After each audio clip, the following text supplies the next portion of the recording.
'89 William Shatner interview.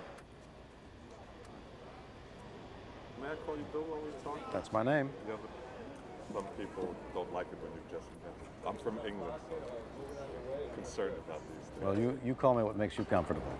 Oh, sir. Good. Sounds English to me. Could you tell us a bit about what's happening in Star Trek 4? What takes place? You want me to tell you the plot of Star Trek 4? Not the whole plot. Just a part of the plot? A little bit about it. All right. We're aboard a Klingon vessel, and we're on our way back to Earth. That's about it. What situations of jeopardy? The ship, we're in jeopardy. What's placed you in jeopardy? What? What has placed you in jeopardy? Physical or people? Physical events have placed you in jeopardy? Something going wrong with the ship? Oh, no, nothing much goes wrong with the Klingon ship, only with the Enterprise, the former Enterprise. Events place us in jeopardy.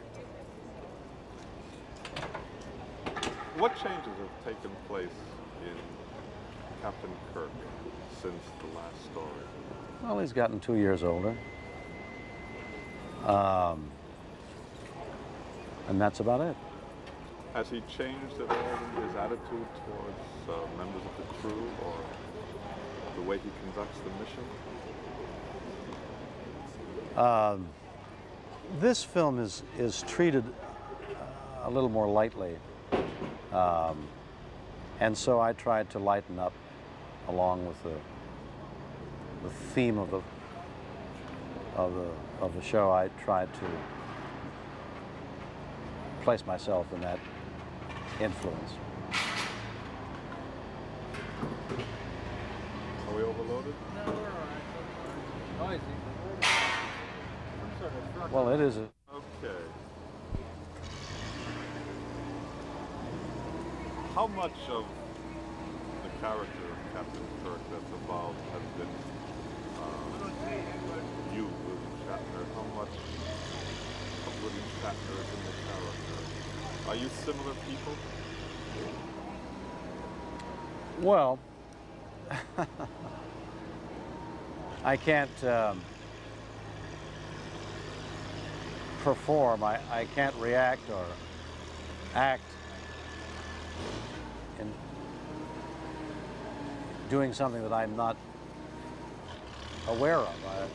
Only my experience or my manner of reacting to something can make, can I do. And therefore, the words I speak and therefore the character I play has to be some part of me. I can't be, my experience is mine uniquely. I can't be you. I can only be that part of me that I observe in you.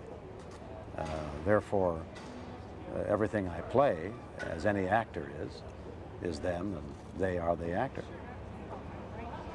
What kind of thing?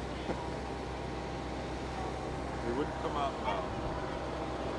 George, it's not good. It's not good if you get a speed, sir. How would you describe Captain Kirk if you were looking from outside at him? What sort of person? He's a hero in the classical sense. Honor,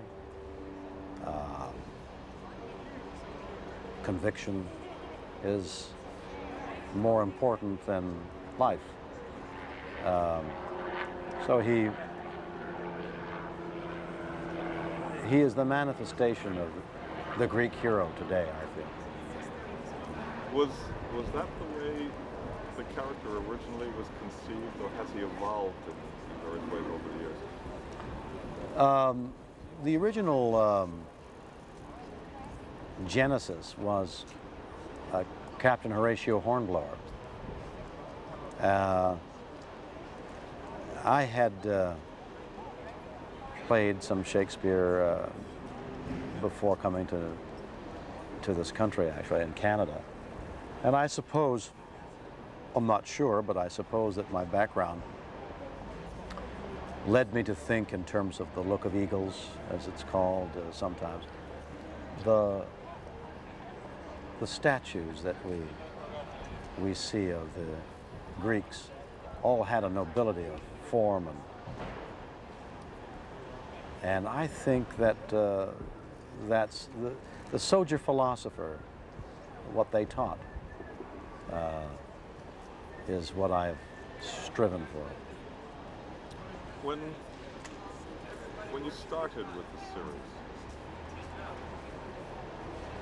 did you help to create the name at all, or was the name created? No, the name was created. My contribution in those creative terms, I think, were on a consulting basis. Since I was playing the role and needed to be comfortable, or if I had an objection to a facet of the storyline or something, I was listened to, and notice was taken of what objections I might have. That would be a contribution.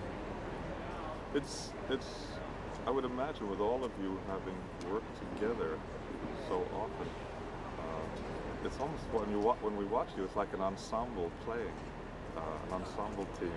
You seem to anticipate what you're each going to do. Does it work that way? Are you ever surprised by what happens? Well, I'm glad to hear that. No, for a group of people to get together every couple of years and play some scenes together is not conducive to an ensemble piece, as against the theaters, the National Theatre in England, for example, where the company lives together and plays great pieces of work together. That's ensemble playing. But we all know each other well and are friendly, and I suppose that comes across. That's interesting. Are there any problems that an actor faces when you have to not only act and react to your fellow actors, but you have special effects that either are occurring around you or that you have to be reacting to that you don't even see? Well, for my part,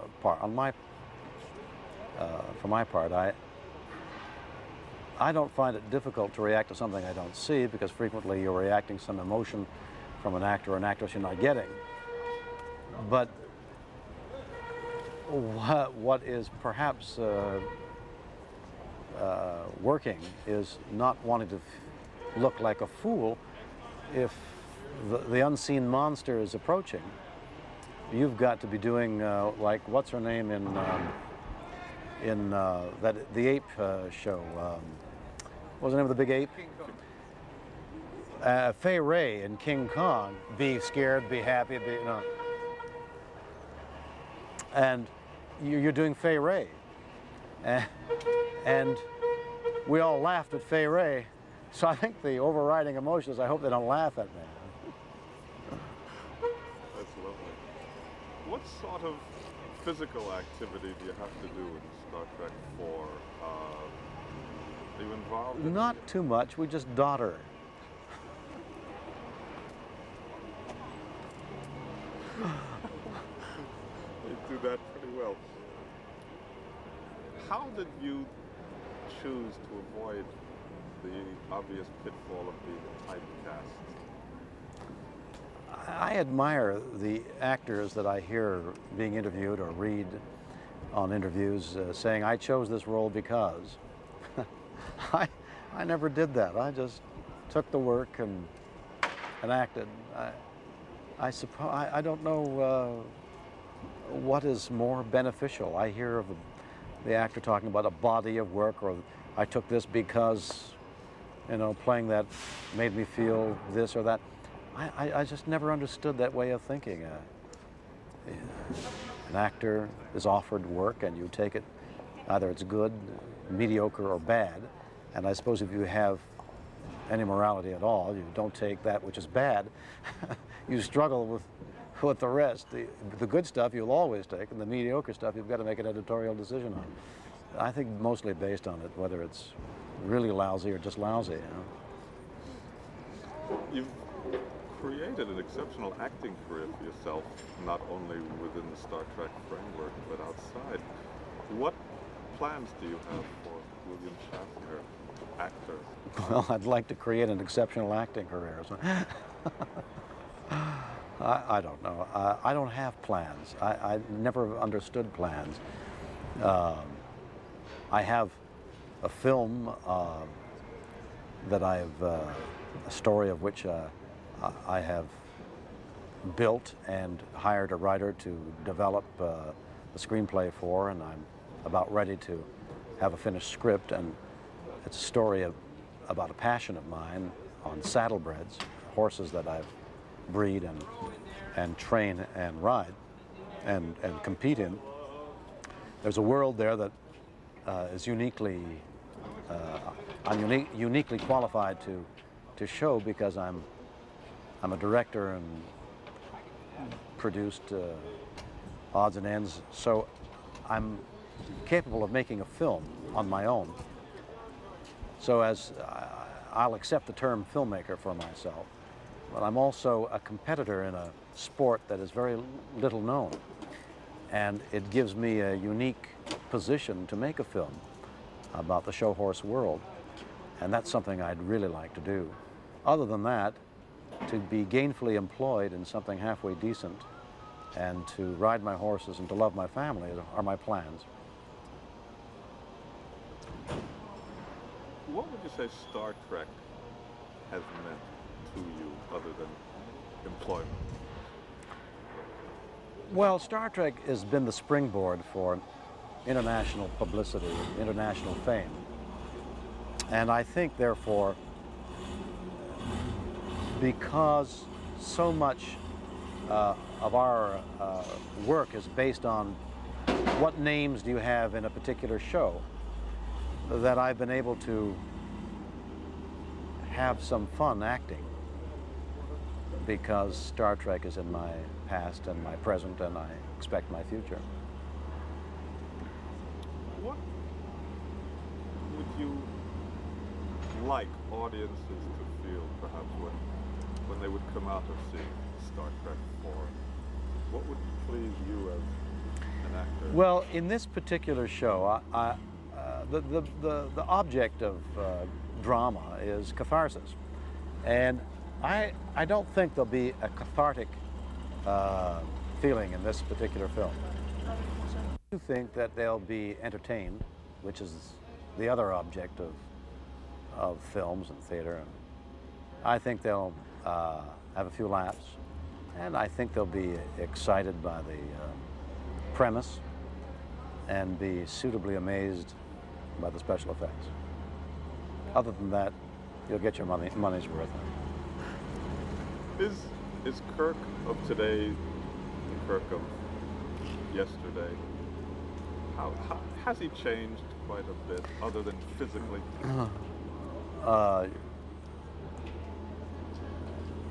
Anything I play now takes on those aspects that I, as a human being, have acquired. Therefore, the ingenuousness of 20 years ago has been mitigated by the cynicism of Hollywood.